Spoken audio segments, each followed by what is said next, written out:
అందరికీ praise lord. October 1 ఈరోజు దేవుని వాగ్దానము.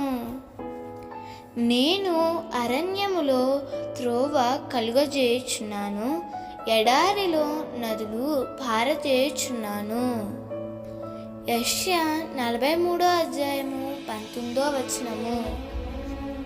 నీవు సేవించే దేవుడు. అరణ్యం లాంటి నీ జీవితంలో త్రోవను సరళం చేయాలంటే నీవు నీ స్వబుద్ధిని ఆధారం చేసుకొనక నీ పూర్ణ హృదయంతో యెహోవా యందు నమ్మకముంచు. నీ ప్రవర్తన అంతటి యందు ఆయన అధికారానికి ఒప్పుకొనుము. అప్పుడు ఆయన నీ త్రోవలను సరళం చేయను. అరణ్యం అంటే దారి కానరాని చోటు.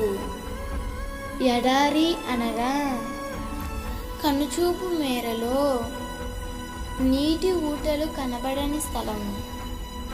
ఈ రెండు నీ జీవితంలో ఎదురవుతున్నట్లయితే ఇప్పుడే నీ ప్రవర్తన అంతటిలో ఆయన అధికారానికి ఒప్పుకో.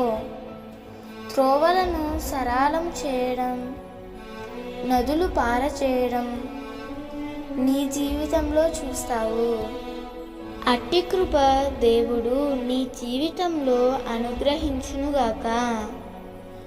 ఈ నెలంతా దేవుని జీవనదులు నీ కుటుంబంలో ప్రవహించునుగాక. శ్రేష్టమైన ద్వారాలు నీ కొరకు తెరవబడునుగాక. దేవుడు నీ కుటుంబానికి ఆరోగ్యాలిచ్చి నడిపించునుగాక. ఆమేన్.